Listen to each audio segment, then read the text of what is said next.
Hello കൂട്ടുകാരെ, എല്ലാവരും സുഖമായിട്ടിരിക്കുന്നോ? ഞാനിന്നിവിടെ ഒരു പൊട്ടറ്റോ ഫ്രൈസെന്നോ അല്ലെങ്കിൽ സോസി പൊട്ടറ്റോന്നോ എന്ത് വേണമെങ്കിലും പറയാം കേട്ടോ. ഈവനിങ്ങിൽ ഇങ്ങനെ വെറുതെ ഇരുന്നപ്പോൾ പിള്ളേരെന്തെങ്കിലും കഴിക്കണം എന്നൊക്കെ പറഞ്ഞപ്പോൾ ചെയ്ത് നോക്കിയതാണേ. ആദ്യം ഫ്രഞ്ച് ഫ്രൈസ് എണ്ണയിലിട്ട് വറുത്തെടുത്തു.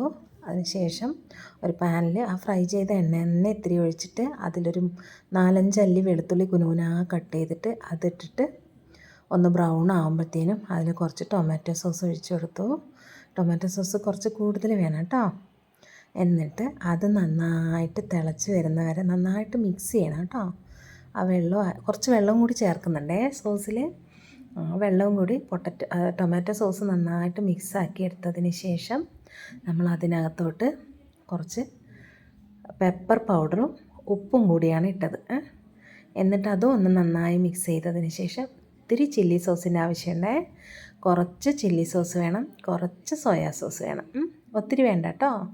എന്നിട്ട് ഇതിനൊരു നിറത്തിന് വേണ്ടിയിട്ട് നമ്മൾ സോസൊക്കെ വീട്ടിലൊക്കെ ഉണ്ടാക്കിയതാണെങ്കിൽ അധികം നിറം കിട്ടില്ലല്ലോ. നമ്മളിപ്പം മേടിക്കുന്നതാണെങ്കിൽ കുറച്ച് നിറമൊക്കെ ഉണ്ടാവും, പക്ഷേ വീട്ടിൽ ചെയ്യുമ്പോൾ അത്ര നിറം ഉണ്ടാവില്ല. അതിന് വേണ്ടിയിട്ട് ഇത്തിരി പറങ്കിപ്പൊടി, മുളക് പൊടിയില്ലേ, അതിനിവിടെ പറങ്കിപ്പൊടി എന്നാണ് പറയണേ.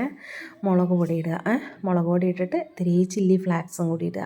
നമ്മുടെ ഉണക്ക മുളകില്ലേ, അതൊന്ന് ക്രഷ് ചെയ്തെടുത്താൽ മതിയാവും. എന്നിട്ട് അതും കൂടി നന്നായിട്ട് തിളച്ച് വരുമ്പോഴത്തേനും അതിൽ ഇച്ചിരി ക്യാപ്സിക്കം, അത് കഴിഞ്ഞിട്ട് അതുപോലെ സ്ക്വയറായിട്ട് കട്ട് ചെയ്ത ഓനിയൻ ഇടണം. ഓനിയനും കൂടി ഇട്ടിട്ട് അതിൻ്റെ കൂട്ടത്തിൽ തന്നെ നമ്മൾ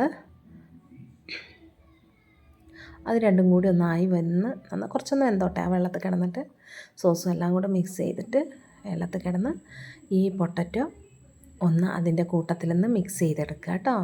അപ്പോൾ എന്താണെന്ന് വെച്ച് കഴിഞ്ഞാൽ ഈ ക്യാപ്സിക്കം, ഉള്ളി എല്ലാം കൂടെ കിടന്നിട്ട് ആ പാകത്തിന് അധികം വേകേണ്ട കാര്യമില്ല. അതും പൊട്ടറ്റോയും കൂടി മിക്സ് ആയതിന് ശേഷം അതിൻ്റെ കൂട്ടത്തിൽ ലേശം മല്ലിയിലയും കൂടി ഒരു സ്റ്റൈലിനായിട്ട് ഇട്ട് കൊടുക്കാം. എന്നിട്ട് പ്ലേറ്റിലോട്ട് മാറ്റുക.